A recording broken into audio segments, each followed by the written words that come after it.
ဒီနေ့ဈေးလေးတစ်ထောင်စီတက်ပါတယ်တစ်ထောင်စီရှင်တို့ကတစ်ခါပြင်တစ်ပွဲကို6000အဝါသားတစ်ပွဲကို8000ဘူဖေးတစ်ပွဲကိုဒီလိုမျိုးဘူဖေးခင်းထားတာကို1200ဆိုပြီးရောင်းတာပါနော်ဒီနေ့ခေတ်ချင်းနေရတယ်တစ်ထောင်စီတက်ပါတယ်တစ်ခါပြင်တစ်ပွဲကို9000ထမင်းဝါသားတစ်ပွဲကို9000ဘူဖေးလေးက1000တက်တော့1300ဖြစ်ပါတယ်ရှင်ဘူဖေးစားမယ်ဆိုလို့ရှိရင်အခုကျွန်မခင်းပြထားသလိုမျိုးအရန်နေမျိုးပေါင်း1 2 3 4 5 6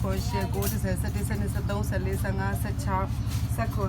19 20အရန်မျိုး20ခင်းပေးထားပြီးတော့အသားကဒီမှာဒါဆိုလို့ရှိရင်ကျက်မြင့်ကျက်တဲ့ဝက်သားအဖယ်လုံး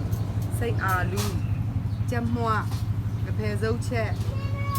စိတ်မွှဘဲဥပုံးနေစိတ်ကလေးစားငဖယ်ကျော်ဝက်ကလေးစားအမဲမွှ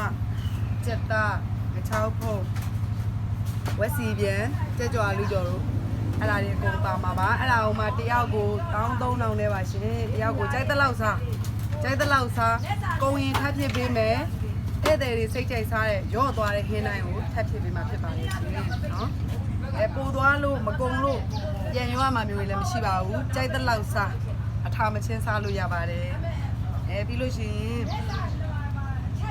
င်အေးလေးတွေကိုမောပြေတောက်ချင်လည်းရပါတယ်တမယာရေးပြားတမယာမကြီးဖြော်ရေးဇီးဖြော်ရေးကျဲရေးဇီးကျဲပင်မဲ့ထောပတ်လိမ္မောတိုင်းလည်းဆုံးရပါတယ်ရှင်တူတူဝင်းထမင်းဆိုင်မှာတူတူဝင်းမြန်မာဘူဖေးရဲ့ရောင်းချတဲ့ပစ္စည်းလေးတွေကိုကြော်ညာပေးတာပါကျေးဇူးတင်ပါတယ်